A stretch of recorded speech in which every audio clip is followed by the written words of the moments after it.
नमस्कार दोस्तों, मैं अनूप सिंह चौहान और आज फिर आपके सामने एक नए विषय के साथ हाजिर हुआ हूँ। तो उस विषय का नाम है क्लॉज एनालिसिस। हम किसी भी सेंटेंस का क्लॉज एनालिसिस बहुत ही आसान तरीके से 6 इजी स्टेप के माध्यम से कर सकते हैं। तो आइए जान लेते हैं कि वो कौन से 6 इजी स्टेप्स हैं जिनके माध्यम से किसी भी सेंटेंस का बड़ी ही आसानी से क्लॉज एनालिसिस किया जा सकता है। तो इन 6 इजी स्टेप्स में सबसे पहला स्टेप है स्टेप 1, जिसके अंतर्गत हम किसी भी सेंटेंस के अंदर आई हुई फाइनाइट वर्ब की संख्या का पता लगाते हैं। स्टेप नंबर 2 में हम उस सेंटेंस के अंदर आए हुए कंजक्शन की संख्या का पता लगाते हैं। स्टेप 3 में हम जो भी कंजक्शन का हमने अभी पता लगाया था स्टेप नंबर 2 में, अब उन सभी कंजक्शन को सबऑर्डिनेट कंजक्शन या कोऑर्डिनेट कंजक्शन के रूप में हम उनको नामांकित कर लेते हैं। स्टेप 4 में हम प्रत्येक क्लॉज को उसके कंजंक्शन के साथ अलग कर लेते हैं। स्टेप 5 में प्रत्येक अलग किए गए क्लॉज को उनके कंजक्शन के नाम के आधार पर सबऑर्डिनेट क्लॉज अथवा कोऑर्डिनेट क्लॉज के आधार पर उनका नामकरण कर देते हैं। स्टेप 6 में हम सभी सबऑर्डिनेट क्लॉज अथवा कोऑर्डिनेट क्लॉज का फंक्शन एनालाइज करते हैं, अर्थात ये जानने का प्रयास करते हैं कि यह क्लॉज क्या कार्य कर रहे हैं अपने गवर्निंग सेंटेंस के अंदर। तो इस प्रकार दोस्तों आपने देखा कि हम इन 6 इजी स्टेप के माध्यम से बड़े ही आसानी से क्लॉज का एनालिसिस कर सकते हैं। तो इन 6 इजी स्टेप पर चलने से पहले हमें ये जान लेना बेहद ज़रूरी है कि व्हाट इज़ अ क्लॉज, यानी क्लॉज क्या होता है, क्योंकि इसको जाने बिना हम ठीक प्रकार से आगे नहीं बढ़ सकते हैं। तो जैसा कि आप देख रहे हैं आपकी स्क्रीन पर हमने क्लॉज की परिभाषा लिखी है। ए clause is a part of a sentence having its own finite verb with its subject, conjunction and object। Hindi में कहें तो क्लॉज एक वाक्य का हिस्सा होता है जिसकी अपनी एक फाइनाइट वर्ब होती है, उस फाइनाइट वर्ब का एक सब्जेक्ट होता है और कंजक्शन होता है और ऑब्जेक्ट होता है। तो इस प्रकार की संरचना को हम क्लॉज कहते हैं। उदाहरण के रूप में हम इस बात को समझते हैं, जैसा कि हमने यहाँ पर एक उदाहरण लिया है, एक सेंटेंस लिया है, you know that you are a good boy. यह एक कॉम्प्लेक्स सेंटेंस है और यह 2 क्लॉजेस में विभाजित है, क्लॉज नंबर 1, क्लॉज नंबर 2। और इस क्लॉज नंबर 2 की जो फाइनाइट वर्ब है उस फाइनाइट वर्ब का एक सब्जेक्ट है और उस फाइनाइट वर्ब का एक कंजक्शन है और उसका एक ऑब्जेक्ट है। इसी प्रकार फाइनाइट वर्ब नंबर 1 का भी एक जो है ऑब्जेक्ट है, जैसा कि आप देख रहे हैं। ये ऑब्जेक्ट जो है क्लॉज 2 पूरा का पूरा फाइनाइट वर्ब नंबर 1 के लिए ऑब्जेक्ट का कार्य कर रहा है। इस फाइनाइट वर्ब का एक अपना सब्जेक्ट है यू लेकिन आप देख पा रहे हैं जैसा कि क्लॉज नंबर 2 में आपको कंजंक्शन मिला था, लेकिन यहाँ पर आपको कंजंक्शन नहीं मिल रहा है।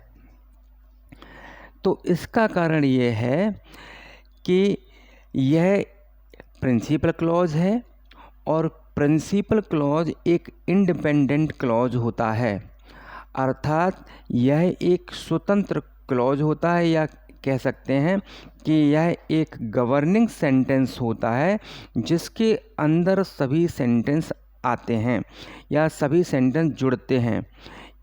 प्रिंसिपल क्लॉज किसी दूसरे सेंटेंस से नहीं जुड़ता। प्रिंसिपल क्लॉज से सबऑर्डिनेट क्लॉज अथवा कोऑर्डिनेट क्लॉज जुड़ते हैं। तो यह एक गवर्निंग सेंटेंस है, सभी पर गवर्न करता है और यह सेंटेंस एक इंडिपेंडेंट क्लॉज की तरह कार्य करता है, इसलिए यहाँ कोई कंजंक्शन नहीं आता क्योंकि यह किसी से नहीं जुड़ता है। लेकिन क्लॉज नंबर जो 2 है वह एक सबऑर्डिनेट क्लॉज है, ये डिपेंडेंट क्लॉज है।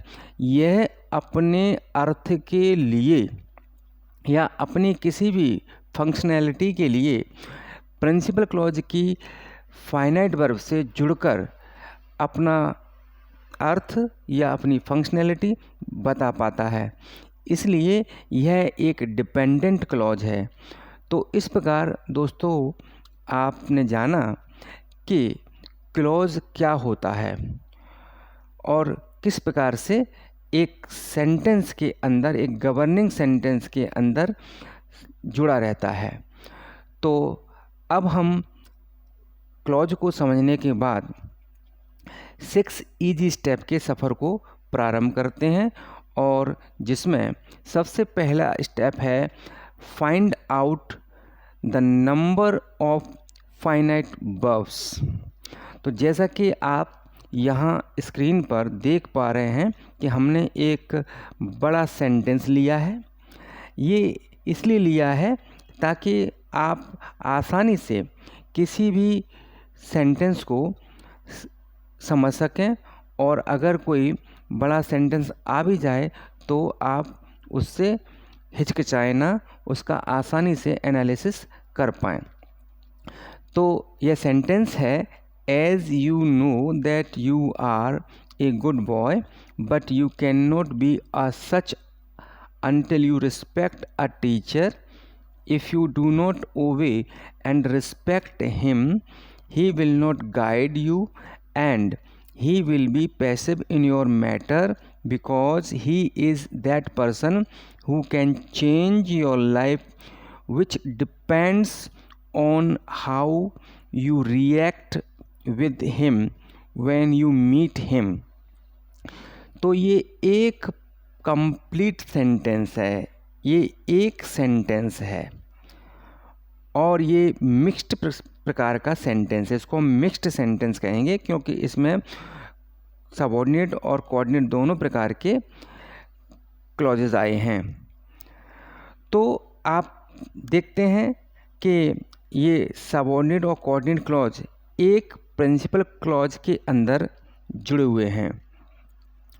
तो ये पूरा एक सेंटेंस 13 फाइनाइट वर्ब से जुड़ करके बना है।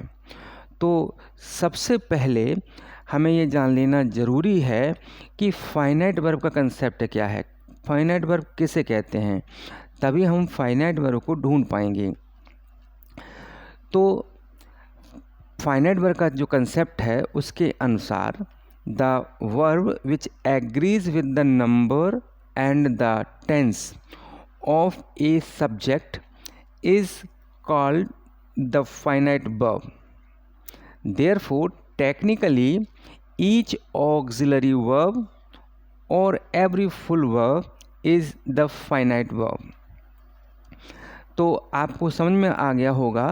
इसे अगर हम हिंदी में कहें तो कह सकते हैं कि फाइनाइट वर्ब वह क्रिया है जो कर्ता के वचन और टेंस के अनुसार आती है या कार्य करती है, उसे हम फाइनाइट वर्ब कहते हैं। तो ये तो हो गई फाइनाइट वर्ब की ग्रामर की बात।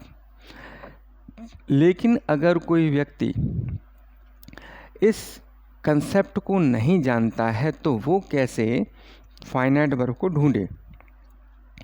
तो उसके लिए टेक्निकली हम कह सकते हैं कि जितने भी ऑक्सिलरी वर्ब होते हैं, ऑक्सिलरी वर्ब से मतलब है हेल्पिंग वर्ब, जिनको अपन सामान्य रूप से हेल्पिंग वर्ब कहते हैं। सही ग्रामेटिकल टर्म ऑक्सिलरी वर्ब है। तो जितनी ऑक्सिलरी वर्ब होती हैं वो सभी फाइनाइट वर्ब कहलाती हैं, क्योंकि सभी ऑक्सी वर्ब कर्ता के तुरंत बाद आती हैं और कर्ता के अनुसार एग्री करती हैं, इसलिए वो फाइनाइट वर्ब कहलाती हैं। तो हम सभी बड़ी छोटी क्लासेस से ये पढ़ते आते हैं, सीखते आते हैं कि हेल्पिंग वर्ब क्या है, ऑक्सी वर्ब क्या है। एजारएम, वाजवर, कैन, जितने भी आप 24 ऑक्सिलरी वर्ब हैं, आप उन सभी को शुरुआत से पढ़ते आ रहे हैं। तो मेरे ख्याल से सभी आसानी से ऑक्सिलरी वर्ब को ढूंढ सकते हैं, पहचान सकते हैं। तो वो सब फाइनाइट वर्ब हो जाएंगी।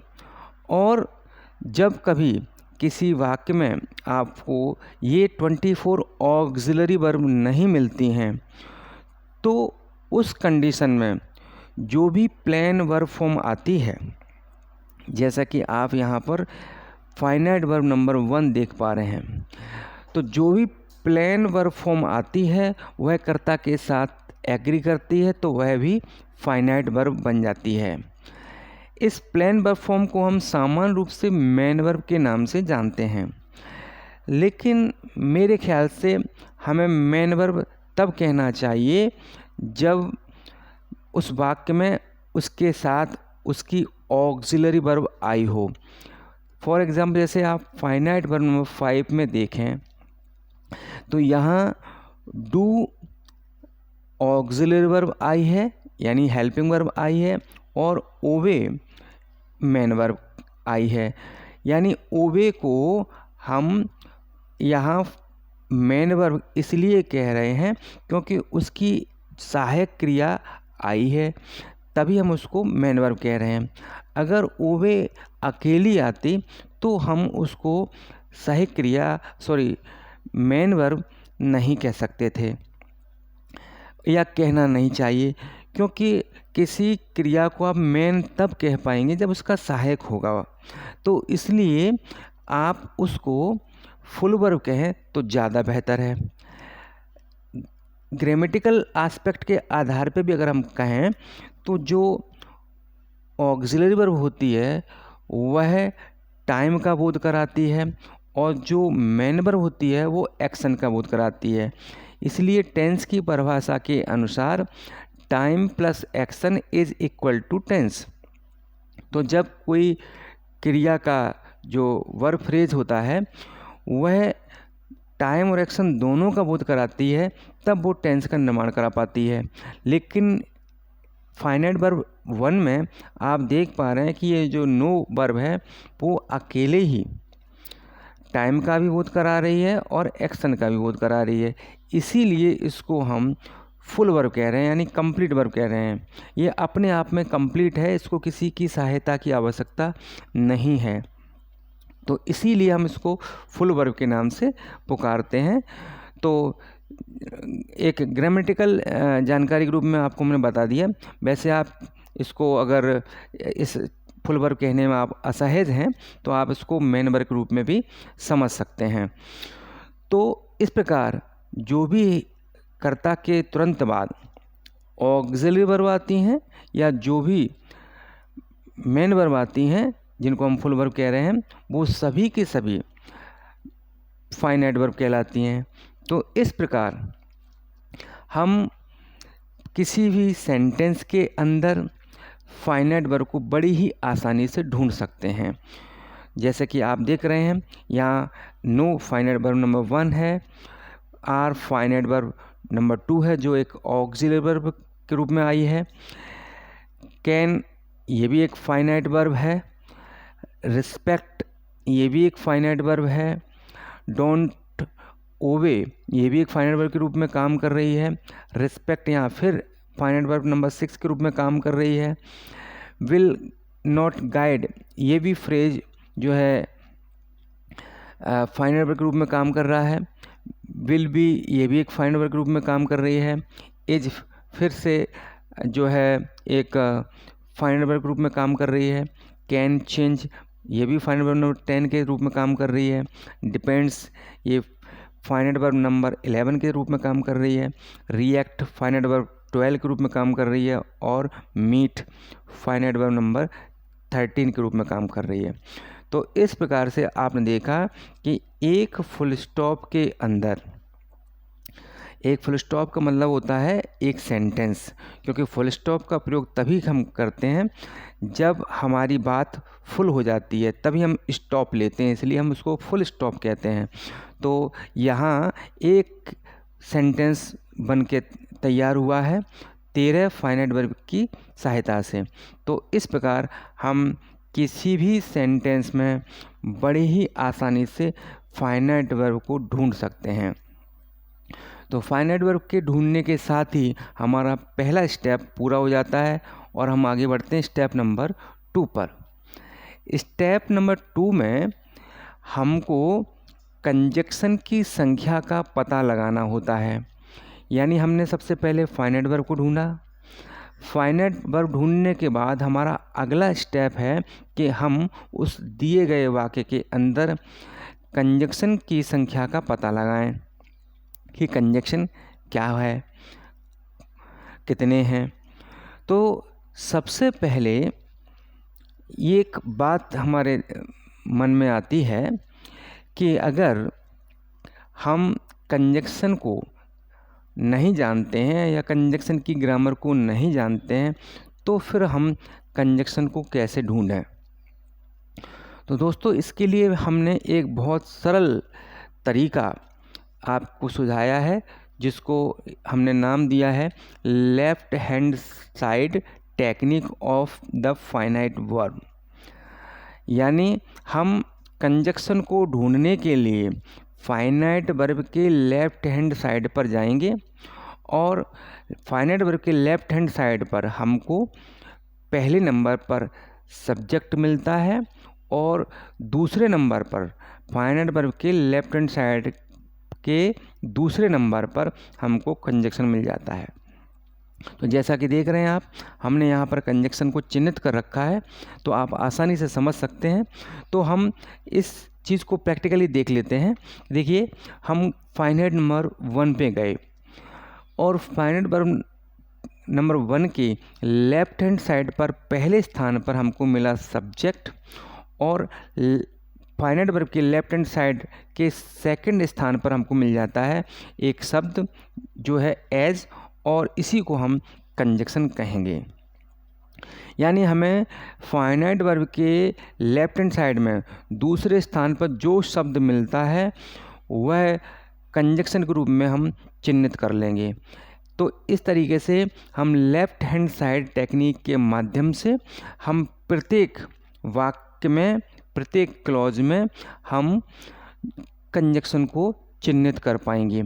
जैसे कि फाइनाइट वर्ब नंबर 2, इसके लेफ्ट हैंड साइड में आपको यू सब्जेक्ट मिल रहा है और उसके दूसरे स्थान पर आपको फाइनाइट वर्ब के कंजक्शन मिल रहा है। इसी प्रकार आपको फाइनाइट वर्ब 3 के पहले स्थान पर आपको सब्जेक्ट मिल रहा है बाईं ओर और दूसरे स्थान पर आपको कंजक्शन मिल रहा है।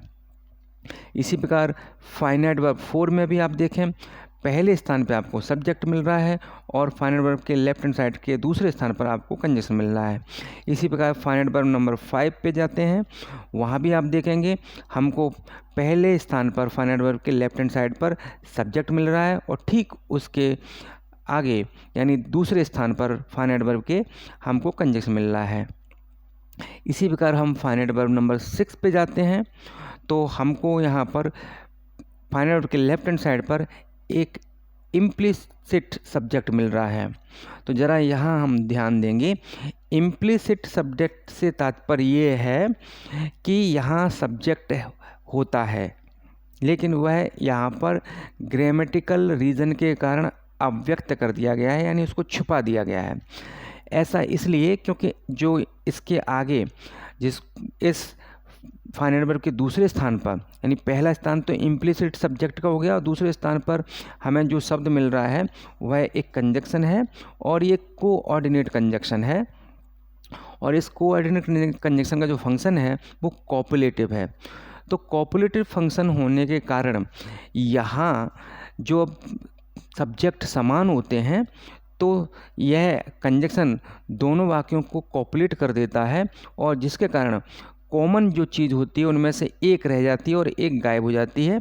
इसलिए यहाँ पर आपको जो इम्प्लिसिट सब्जेक्ट रूप में हमने यहाँ पर चिन्हित किया है कि यानी कंजक्शन के आगे यानी फाइनाइट वर्ब 6 के पहले यहाँ पर सब्जेक्ट है, सब्जेक्ट को हमने चिन्हित कर रखा है एक इम्प्लिसिट सब्जेक्ट के चिन्ह के रूप में, और ताकि जिससे हमें कंजक्शन ढूंढने में आसानी रहे। क्योंकि यहाँ पर आकर के आपको ऐसा लगेगा कि लेफ़्ट हैंड साइड टेक्निक यहाँ पर ठीक प्रकार से कार्य नहीं कर रही है, तो आपके मन में ये भ्रम पैदा हो सकता है। इसलिए, और ये तो आप जानते ही हैं कि अगर फाइनाइट वर्ब है तो ये हो ही नहीं सकता कि उसका सब्जेक्ट ना हो, असंभव बात है ये। अगर फाइनाइट वर्ब है तो उसका जो है सब्जेक्ट 100% होगा, क्योंकि वर्ब का मतलब होता है एक्शन और उस एक्शन को करने वाला होता है सब्जेक्ट। तो अगर कोई वर्ब है तो करने वाला भी अवश्य होगा। ये बात बिल्कुल असंभव है कि कोई वर्ब आए और उसका सब्जेक्ट ना हो। हाँ, ये बात और हो सकती है कि उसका सब्जेक्ट किसी ग्रामेटिकल रीज़न के कारण उसको अव्यक्त कर दिया जाए। तो उसको अव्यक्त करने के लिए एक चिन्ह होता है जिसको हम इम्प्लिसिट मार्क के रूप में देख पा रहे हैं। यहाँ पर ये इम्प्लिसिट मार्क है जिसका चिन्ह का मतलब होता है कि यहाँ पर कोई जो पार्ट ऑफ स्पीच है या कोई जो ग्रामेटिकल फंक्शन है वो हो रहा है यहाँ पर भी, पर वो स्पष्ट रूप से दिखाई नहीं दे रहा है। तो इसलिए इसको हम सब्जेक्ट मानेंगे और सब्जेक्ट के ठीक दूसरे स्थान पे हमको कंजक्शन जो है एंड मिल रहा है। इसी प्रकार हम फाइनाइट वर्ब नंबर 7 पे आते हैं। तो फाइनाइट वर्ब की लेफ्ट हैंड साइड टेक्निक के अनुसार आपको यहाँ पर पहले स्थान पे सब्जेक्ट मिलता है और दूसरे स्थान पे आपको कंजक्शन मिलता है, लेकिन यहाँ आपको कंजक्शन नहीं मिल रहा है।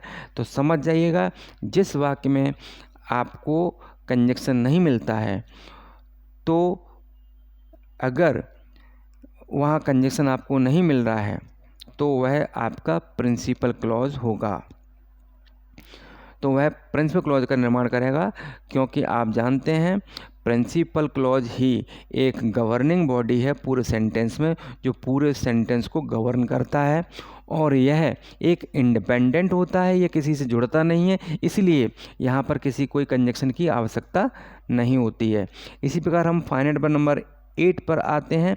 तो आप देख पा रहे हैं कि यहाँ पर हमने फाइनाइट वर्ब के लेफ्ट हैंड साइड पर कंजक्शन का प्रयोग किया है, क्योंकि यहाँ कंजक्शन भिन्न है, इसलिए आप देख सकते हैं कि यहाँ पर वो कंजक्शन स्पष्ट रूप से लिखा गया है। अगर कॉमन होता तो ये गायब हो जाता। तो इसके ठीक दूसरे स्थान पर फाइनाइट वर्ब के हमको कंजक्शन मिलता है। और इसी प्रकार फाइनाइट वर्ब नंबर 9 पर आते हैं और लेफ्ट हैंड साइड पे हमको सब्जेक्ट मिल रहा है और उसके ठीक पहले हमको कंजक्शन मिल रहा है। इसी प्रकार हम फाइनाइट वर्ब नंबर 10 पे आते हैं। यहाँ भी हमें इम्प्लिसिट सब्जेक्ट मिल रहा है। इसका रीज़न है कि इसके आगे जो दूसरा स्थान है, फाइनाइट वर्ब का पहला स्थान तो इम्प्लिसिट सब्जेक्ट का हो गया, दूसरा स्थान हमारा कंजक्शन का हो गया। तो जो हु है यहाँ पर जिसको हमने कंजक्शन रूप में चिन्हित किया है, ये एक्चुअली रिलेटिव प्रोनाउन की तरह कार्य करता है। और रिलेटिव प्रोनाउन का मतलब होता है कि वह शब्द जो कंजक्शन का कार्य तो करता ही है, लेकिन साथ में सब्जेक्ट का भी कार्य करता है। तो इसलिए ये यहाँ पर रिलेटिव प्रोनाउन कहलाता है, यानी वो सब्जेक्ट या ऑब्जेक्ट जो भी सिचुएशन होगी उसके हिसाब से उसका कार्य करता है। तो उस कंडीशन में हम यहाँ पर इसको, चूँकि यहाँ हु सब्जेक्ट का भी कार्य कर रहा है और कंजक्शन का भी काम कर रहा है, इसीलिए हम इसको रिलेटिव प्रोनाउन कह रहे हैं। तो यहाँ पर सब्जेक्ट है, क्योंकि हु ही डबल रोल में है, तो इसलिए यहाँ पर हमने सब्जेक्ट को दर्शाने के लिए यहाँ पर इम्प्लिसिट मार्क लगा दिया है और बता दिया है कि यहाँ पर इम्प्लिसिट सब्जेक्ट उपस्थित है। तो इस प्रकार से दूसरे स्थान पर, फाइनाइट वर्ब के दूसरे स्थान पर हमको कंजक्शन जो है हु मिल जाता है। इसी प्रकार हम डिपेंड्स पे आते हैं, तो डिपेंड्स में भी वही सेम स्थिति है कि इसके बाद लेफ्ट हैंड साइड पर जाते हैं तो पहले स्थान पे हमको एक सब्जेक्ट मिलता है, लेकिन यहाँ सब्जेक्ट एक इम्प्लिसिट के रूप में है और इसके आगे हमें कंजक्शन मिलता है और ये कंजक्शन भी रिलेटिव प्रोनाउन है, जिसके कारण ये डबल रोल में है। यह कंजक्शन का भी काम कर रहा है और सब्जेक्ट का काम कर रहा है, इसलिए यहाँ पर इम्प्लिसिट सब्जेक्ट के रूप में चिन्हित किया गया है। इसी प्रकार फाइनाइट वर्ब 12 पे आते हैं तो आप देख पाएंगे यहाँ भी आपको लेफ्ट हैंड साइड पर पहले स्थान पर सब्जेक्ट मिल रहा है, फिर दूसरे स्थान पर आपको कंजक्शन मिल रहा है और आखिरी जो फाइनाइट वर्ब है उस पर भी आप देख सकते हैं कि आपको लेफ्ट हैंड साइड पर जो है सब्जेक्ट मिल रहा है और उसके दूसरे स्थान पर लेफ्ट हैंड साइड के आपको कंजक्शन मिल रहा है। तो इस प्रकार दोस्तों आपने देखा कि हमने प्रत्येक सेंटेंस में अर्थात क्लॉज में हमने कंजक्शन को चिन्हित कर लिया, ढूंढ लिया, बिना ग्रामर को जाने कि ये कौन से पार्ट ऑफ स्पीच है। इसको बिना जाने ही हमने कंजक्शन को ढूंढ निकाला। तो इस प्रकार से हमने यहाँ पर कंजक्शन का जो ढूंढने का कार्य था वो कंप्लीट किया और प्रत्येक कंजक्शन को हमने जो है चिन्हित कर लिया। तो इस प्रकार स्टेप 2 हमारा कंप्लीट हो जाता है और फिर हम अगले स्टेप पर बढ़ते हैं, स्टेप नंबर 3। इस स्टेप पर आकर के हम प्रत्येक चिन्हित किए गए कंजक्शन को उसका एक पर्टिकुलर नाम देते हैं, यानी उस चिन्हित कंजक्शन को हम एक नाम से पहचानते हैं कि वह कौन सा कंजक्शन है। तो फिर जैसा कि हमने पहले ही कहा कि हम एक ऐसे छात्र के रूप में यात्रा कर रहे हैं जो छात्र को ग्रामर का ज्ञान नहीं है, वह नहीं जानता कि सबऑर्डिनेट कंजक्शन क्या होता है, वह नहीं जानता कोऑर्डिनेट कंजक्शन क्या होता है, वह कंजक्शन को भी नहीं जानता कि कंजक्शन चीज़ क्या होती है। तो ऐसे छात्र के लिए हमने एक सरल तकनीक यहाँ भी एक निकाली है, जिसके माध्यम से वह किसी भी चिन्हित कंजक्शन का नामकरण बड़े आसानी से कर सकता है। तो उसके लिए हमने यहाँ पर एक टेक्निक, जिसको आप देख पा रहे हैं, फैन वॉइस एक्रोनिम टेक्निक कहा है और इस टेक्निक के माध्यम से हम सभी कोऑर्डिनेट कंजक्शन को ढूंढ पाएंगे। क्योंकि कोऑर्डिनेट कंजक्शन की संख्या बहुत लिमिटेड होती है, इसलिए ये टेक्निक जो है कोऑर्डिनेट क्लॉज के लिए, कोऑर्डिनेट कंजक्शन के लिए बनाई है। और आप जानते हैं जैसा कि अंग्रेजी में 2 ही प्रकार के कंजक्शन होते हैं, एक सबऑर्डिनेट कंजक्शन होता है, एक कोऑर्डिनेट कंजक्शन होता है। तो अगर कोऑर्डिनेट कंजक्शन को पहचान लिया जाए तो शेष बचे हुए सभी कंजक्शन ऑटोमेटिकली सबऑर्डिनेट कंजक्शन हो जाएंगे।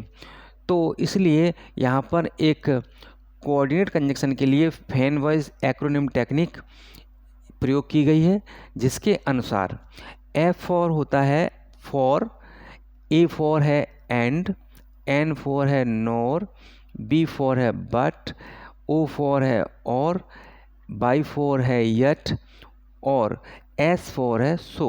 ये सभी कंजक्शन कोऑर्डिनेट कंजक्शन कहलाते हैं। तो अगर हम जब कंजक्शन का नामकरण करते हैं तो अगर वह शब्द इन शब्दों में शामिल है, यानी इस फैन वॉइस एक्रोनिम टेक्निक में आते हैं, तो उसको हम कोऑर्डिनेट कंजक्शन कहेंगे। और अगर जो चिन्हित कंजक्शन है इस फैन वॉइस टेक्निक के अंदर शामिल नहीं है तो उसको हम सबऑर्डिनेट कंजक्शन कहेंगे। तो आइए देखते हैं कैसे हम इन सभी चिन्हित कंजक्शन का नामकरण कर पाते हैं। तो स्टार्ट करते हैं पहले ही कंजक्शन से। तो आप जो यहाँ पर कंजक्शन नंबर 1 देख पा रहे हैं वो है एज, यानी एज जो कंजक्शन है वह यहाँ पर इस फैन वॉइस टेक्निक में शामिल नहीं है, क्योंकि ए फॉर एंड है ना कि एज, इसलिए यह आपका सबऑर्डिनेट कंजंक्शन हो गया। इसी प्रकार दैट भी आप देख पा रहे हैं यहाँ पर जो टी कोई भी एक्रोनिम नहीं आया है यहाँ पर, तो ये भी दैट जो कंजंक्शन है वो इन फैन वॉइस टेक्निक में शामिल नहीं है, इसलिए ये भी आपका सबऑर्डिनेट कंजंक्शन हो गया। इसी प्रकार आप अगला कंजंक्शन नंबर 3 देखते हैं, तो यहाँ शब्द आया है वट। अब हम नहीं जानते कि वट वर्ड जो है कौन सा कंजंक्शन है, तो आप देखेंगे कि बी फॉर बट है, तो ये बट वर्ड जो है यहाँ पर फैन वॉइस एक्रोनिम में शामिल है, इसलिए यह कोऑर्डिनेट कंजंक्शन कहलाएगा। इसी प्रकार आप देख पा रहे हैं कि जो कंजंक्शन नंबर 4 है वो भी इस फैन वॉइस एक्रोनिम में शामिल नहीं है, इसलिए ये भी आपका सबऑर्डिनेट कंजंक्शन हो गया। इसी प्रकार कंजंक्शन नंबर आप 5 को देख पा रहे हैं, ये भी फैन वॉइस एक्रोनिम टेक्निक में शामिल नहीं है, इसलिए इसको भी हमने जो है सबऑर्डिनेट कंजंक्शन कह दिया। और इसी प्रकार आप जो है कंजंक्शन नंबर 6 पर आते हैं, तो आप देखते हैं कंजंक्शन नंबर 6 ये एंड है, यानी ए फॉर एंड, ये फैन वॉइस एक्रोनिम टेक्निक में शामिल है, इसलिए इसको हमने कोऑर्डिनेट क्लॉज कहा। इसी प्रकार फिर आप कंजंक्शन नंबर 7 पे आते हैं, तो यहाँ भी आप एंड देख रहे हैं, ये भी जो है फैन वॉइस एक्रोनिम टेक्निक में शामिल है, इसलिए इसको भी हमने कोऑर्डिनेट क्लॉज कहा, सॉरी कोऑर्डिनेट कंजंक्शन कहा। इसी प्रकार आप जो है अगले कंजंक्शन यानी कंजंक्शन नंबर 8 पर आते हैं, तो इसको यहाँ देखते हैं, बिकॉज बी फॉर बट है, बी फॉर बिकॉज नहीं है, इसलिए ये कंजंक्शन भी इस फैन वॉइस एक्रोनिम टेक्निक में शामिल नहीं है, इसलिए ये कंजंक्शन आपका सबऑर्डिनेट कंजंक्शन कहलाएगा। इसी प्रकार कंजंक्शन नंबर 9 जो एक हु है, यहाँ हु फैन वॉइस एक्रोनिम में शामिल नहीं है, सबऑर्डिनेट कंजंक्शन।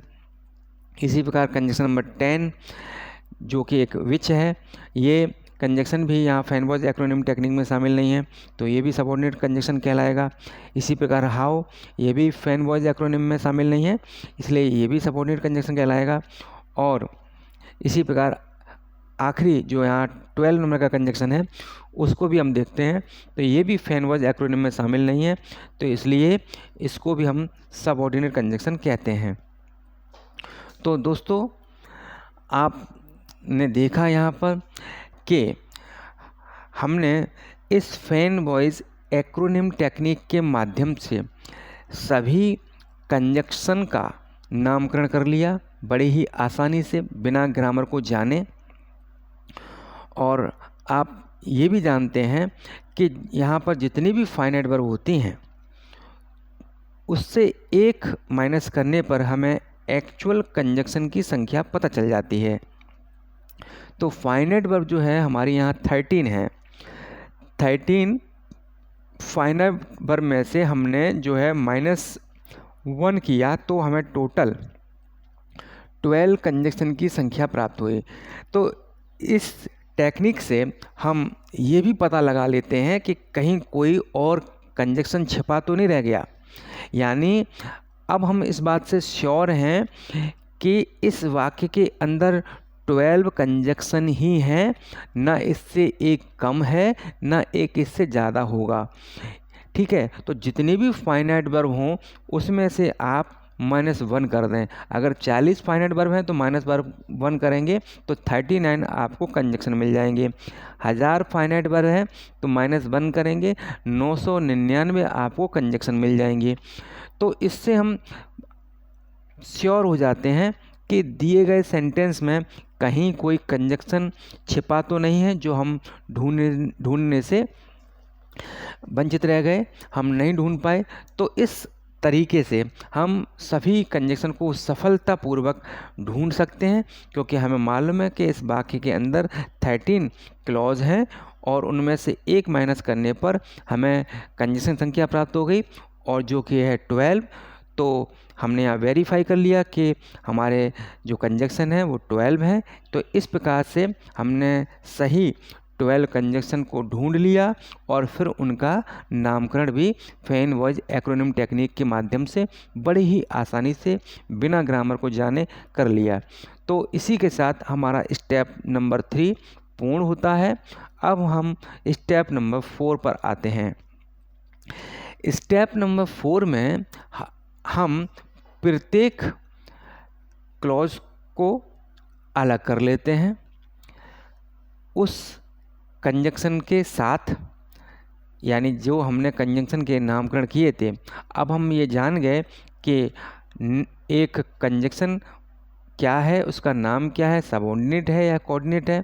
तो इस प्रकार जितने भी सबऑर्डिनेट कंजंक्शन से जुड़े हुए क्लॉज हैं या कोऑर्डिनेट कंजंक्शन से जुड़े हुए क्लॉज हैं, उन सभी को हम उन कंजंक्शन की सहायता से अलग कर लेते हैं, क्योंकि हम जानते हैं कि कोई भी क्लॉज कंजंक्शन से जुड़ता है तो कंजंक्शन से ही अलग हो पाएगा। बीच में अगर कहीं भी हम ब्रेक करेंगे तो वाक्य जो है, आपका क्लॉज जो है वो जो है डिस्टर्ब हो जाएगा, विकृत हो जाएगा, उसका कोई मतलब नहीं रहेगा। इसलिए कंजंक्शन से ही हम उन वाक्यों को अलग करते हैं। तो यहाँ पर हमने स्टेप 4 में प्रत्येक क्लॉज को हमने सेपरेट कर लिया।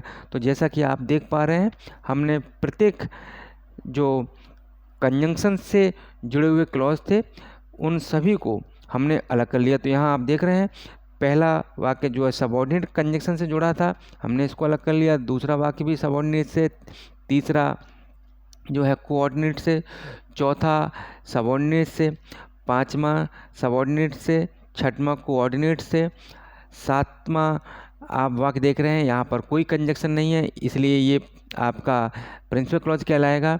और आठवां कोऑर्डिनेट कंजंक्शन से जुड़ा था, इसको अलग कर लिया। ये भी आपका जो है नौवां जो सेंटेंस है वो भी सबऑर्डिनेट से जुड़ा है, 10वां वो भी सबऑर्डिनेट से जुड़ा है, 11वां वो भी सबऑर्डिनेट से, 12वां ये भी सबऑर्डिनेट से, और 13वां सेंटेंस भी जो है आपका सबऑर्डिनेट कंजंक्शन से जुड़ा है। तो इस प्रकार हमने 13 क्लॉज सभी को अलग अलग कर लिया और इन्हीं के साथ हमारा ये जो चौथा स्टेप है वो भी कंप्लीट हो जाता है। इसी के साथ हम आगे बढ़ते हैं और हम पहुंच जाते हैं 5वें स्टेप पर। अब 5वें स्टेप पर हमने जो सभी क्लॉजेस को अलग अलग किया था सबऑर्डिनेट और कोऑर्डिनेट कंजंक्शन के आधार पर, अब 5वें स्टेप में बारी आती है कि उन अलग किए गए सबऑर्डिनेट कंजंक्शन या कोऑर्डिनेट कंजंक्शन के आधार पर क्लॉजेस का नामकरण किया जाए। तो आप जानते हैं कि जो कंजंक्शन का नाम होता है उसी के आधार पर हम उस क्लॉज का नामकरण कर देते हैं।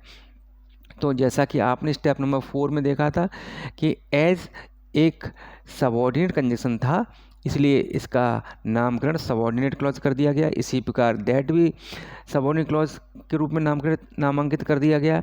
इसी प्रकार बट एक कोऑर्डिनेट कंजंक्शन था, इसलिए इसके आधार पर हमने इस क्लॉज का नाम कोऑर्डिनेट क्लॉज कर दिया। इसी प्रकार सेंटेंस जो क्लॉज नंबर 4 है उसमें भी हमने सबऑर्डिनेट क्लॉज नामांकित कर दिया। क्लॉज नंबर 5 में हमने ये भी जो इफ़ जो था सबऑर्डिनेट कंजंक्शन से जुड़ा था, इसलिए इसका नाम भी सबऑर्डिनेट क्लॉज रख दिया। एंड जो क्लॉज नंबर 6 है इसमें ये कोऑर्डिनेट कंजंक्शन से जुड़ा था, इसलिए इसका नाम कोऑर्डिनेट क्लॉज रख दिया गया।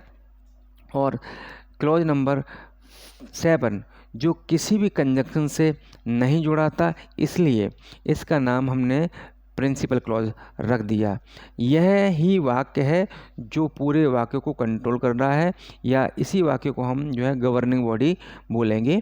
इसी के साथ जो क्लॉज नंबर 8 है उसमें आप देख रहे हैं कि एंड कोऑर्डिनेट कंजंक्शन था, उसके आधार पर कोऑर्डिनेट क्लॉज के रूप में हमने इसका नामांकन कर दिया। इसी प्रकार क्लॉज नंबर 9 में बिकॉज एक सबऑर्डिनेट कंजंक्शन था, तो उसी के आधार पर इस क्लॉज का नाम भी सबऑर्डिनेट क्लॉज रख दिया। इसी प्रकार फाइनाइट वर्ब नंबर 10 में देखेंगे आप, जो क्लॉज नंबर 10 बना रहा है, तो इसमें भी जो हु है एक सबऑर्डिनेट कंजंक्शन है, इसलिए इसके नाम के आधार पर ही सबऑर्डिनेट क्लॉज नामकरण कर दिया गया है। इसी प्रकार विच आप देख रहे हैं, ये भी एक सबऑर्डिनेट कंजंक्शन था, इसलिए इसके नाम पे भी हमने इस क्लॉज का नामकरण सबऑर्डिनेट क्लॉज कर दिया।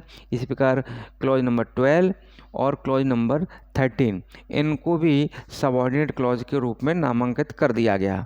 तो दोस्तों आपने देखा कि इस प्रकार इस पूरे सेंटेंस के अंदर एक प्रिंसिपल क्लॉज है और इस पूरे सेंटेंस के अंदर 3, 1, 2 और 3 कोऑर्डिनेट क्लॉज हैं और इस पूरे सेंटेंस के अंदर जैसा कि आप देख पा रहे हैं 9 सबऑर्डिनेट क्लॉज हैं, जैसे 1, 2, 3, 4, 5, 6, 7, 8, 9 यानी 9 सबऑर्डिनेट क्लॉज हैं। तो इस प्रकार एक प्रिंसिपल क्लॉज, एक कोऑर्डिनेट क्लॉज, 3 कोऑर्डिनेट क्लॉज और 9 सबऑर्डिनेट क्लॉज मिलकर के एक मिक्स्ड सेंटेंस बना रहे हैं। इस प्रकार से इस सेंटेंस के अंदर 13 क्लॉज हैं।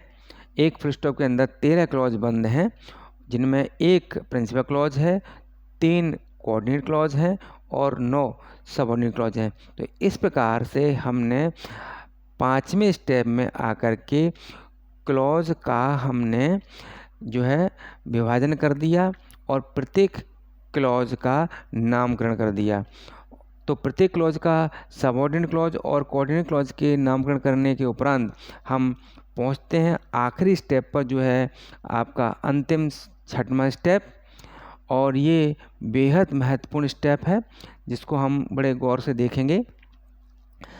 इस स्टेप पे आकर के जो भी हमने सबऑर्डिनेट क्लॉज अथवा कोऑर्डिनेट क्लॉज को अलग किया था, उन सभी क्लॉजेस को हम प्रिंसिपल क्लॉज से जोड़ करके समझते हैं, क्योंकि आपके सामने हमने यहाँ पर एक फैक्ट रखा है कि every subordinate clause in the complex sentence, और ये भी कह सकते हैं कि every coordinate clause in the compound sentence is governed by the PC.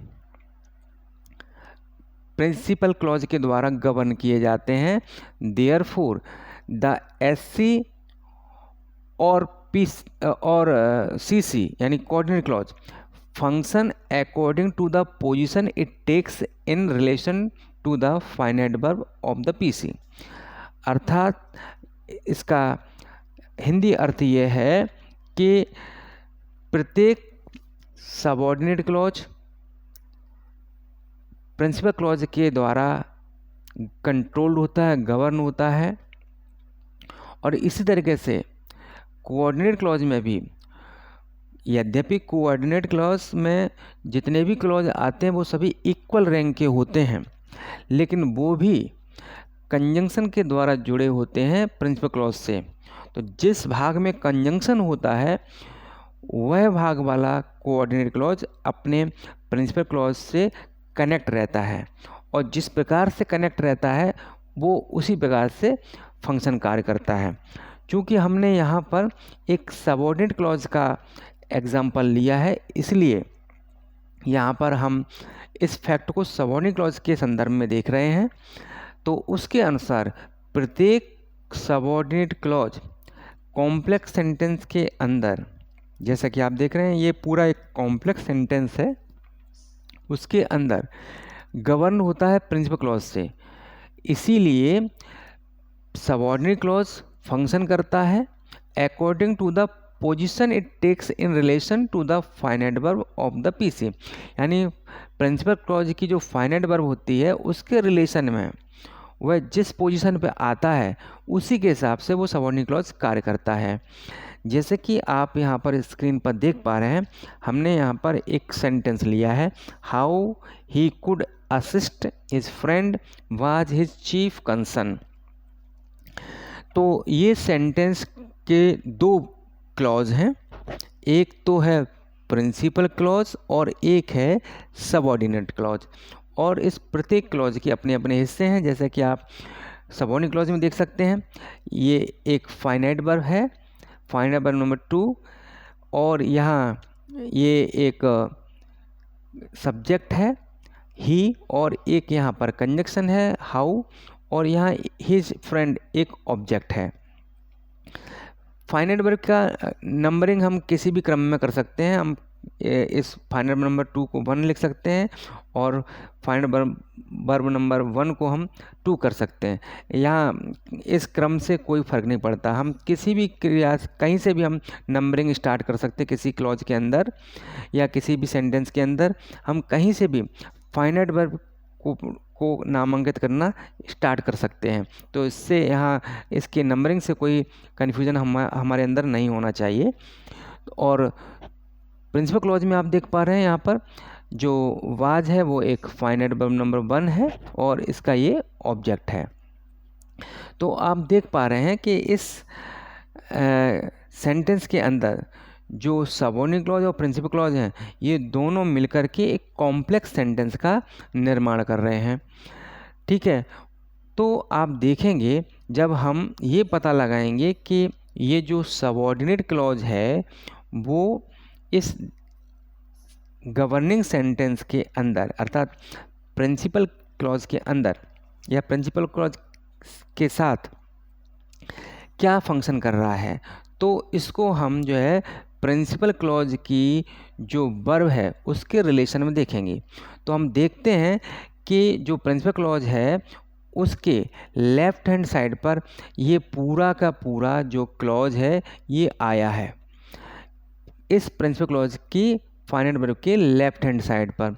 और आप जानते हैं फाइनाइट वर्ब के लेफ्ट हैंड साइड पर जो चीज़ आती है पहले नंबर पे वो कहलाती है सब्जेक्ट। तो ये पूरा का पूरा जो सबऑर्डिनेट क्लॉज है वो सब्जेक्ट के पोजीशन पर आया है। तो जब हमने इस सबऑर्डिनेट क्लॉज के फंक्शन को प्रिंसिपल क्लॉज की वर्ब फाइनाइट वर्ब के रिलेशन में इसकी पोजीशन को देखा तो हमें पता चला कि ये पूरा का पूरा सबऑर्डिनेट क्लॉज जो कि प्रिंसिपल क्लॉज की जो फाइनाइट वर्ब है उसके सब्जेक्ट पोजीशन पर आया है। इसलिए यह पूरा का पूरा क्लॉज एक सब्जेक्ट की भांति कार्य कर रहा है। और जब ये पूरा का पूरा क्लॉज जिसको हम सबऑर्डिनेट क्लॉज के नाम से जान रहे हैं या देख पा रहे हैं, तो इस पूरे के पूरे क्लॉज का जब फंक्शन सब्जेक्ट के रूप में हो रहा है तो यह किसके रूप में काम करेगा, क्योंकि आप जानते ही हैं कि ये सब्जेक्ट सबऑर्डिनेट क्लॉज के जो है सब्जेक्ट पोजीशन पे होने के कारण सब्जेक्ट का कार्य कर रहा है। और सब्जेक्ट जो होता है वो हमेशा नाउन होता है, इसलिए हम इस सब्जेक्ट को नाउन के बराबर मान सकते हैं, नाउन के रूप में समझ सकते हैं। और चूँकि सबऑर्डिनेट क्लॉज जो है सब्जेक्ट के रूप में काम कर रहा है, सब्जेक्ट एक नाउन के रूप में काम कर रहा है, तो ऑटोमेटिकली जो हमारा सबऑर्डिनेट क्लॉज है वह नाउन क्लॉज के रूप में काम करेगा, क्योंकि वो पूरा नाउन एक सिंगल वर्ड होता है। यहाँ पर ये एक क्लॉज है तो यहाँ पर ये नाउन जो है पूरे एक क्लॉज के रूप में कार्य कर रहा है, इसलिए ये जो सबऑर्डिनेट क्लॉज है वो नाउन क्लॉज कहला रहा है। तो दोस्तों आपने जाना कि किस प्रकार से कि जो ये सबऑर्डिनेट क्लॉज है वो यहाँ पर कार्य कर रहा है और उसका फंक्शन क्या है। तो आपने देखा कि हमने बड़े ही आसानी से क्लॉज का एनालिसिस कर लिया। हमने जान लिया कि जो सबऑर्डिनेट क्लॉज है वो सब्जेक्ट की पोजीशन पे आया है, इसलिए सब्जेक्ट की पोजीशन पे आने के कारण वह जो है नाउन के बराबर हो जाता है, क्योंकि सब्जेक्ट के स्थान पर आने वाली जो पार्ट ऑफ स्पीच होती है वो या तो नाउन होती है या प्रोनाउन होती है। तो सब्जेक्ट नाउन के बराबर हो गया, और चूंकि सबऑर्डिनेट क्लॉज सब्जेक्ट के बराबर है और सब्जेक्ट नाउन के बराबर है, तो ऑटोमेटिकली जो सबऑर्डिनेट क्लॉज था वो नाउन क्लॉज के बराबर हो जाएगा। इसलिए इस सबऑर्डिनेट क्लॉज को हम नाउन क्लॉज के रूप में पहचान सकते हैं या बता सकते हैं कि ये नाउन क्लॉज का फंक्शन कर रहा है। तो इस प्रकार जो भी सबऑर्डिनेट क्लॉज नाउन का फंक्शन करेगा तो वो नाउन क्लॉज कहलाएगा, एडजेक्टिव का फंक्शन करेगा तो एडजेक्टिव क्लॉज कहलाएगा, और अगर एडवर्ब का फंक्शन करेगा तो वो एडवर्ब क्लॉज कहलाएगा। तो इस प्रकार से आप जान सकते हैं कि सबऑर्डिनेट क्लॉज जो होता है किसी सेंटेंस में इन्हीं 3 तरीके से कार्य करता है, नाउन क्लॉज, एडजेक्टिव क्लॉज और एडवर्ब क्लॉज। तो इस प्रकार हमने जाना कि एक सेंटेंस के अंदर किसी भी क्लॉज का एनालिसिस कैसे कर सकते हैं। नाउन क्लॉज अथवा एडजेक्टिव क्लॉज या एडवर्ब क्लॉज या कोऑर्डिनेट क्लॉज को हम विस्तार से उनको अलग से एक अलग वीडियोज़ में पढ़ेंगे, जानेंगे। तो आशा है कि आपको ये बात पूरी समझ में आई होगी। तो आप इस वीडियो को देखते रहिएगा, आपस में शेयर करते रहिएगा और कमेंट भी करते रहिएगा, ताकि हमें सुझाव मिल सके कि हम उस वीडियो मेकिंग में और क्या सुधार कर सकते हैं। Till then, thank you, bye bye.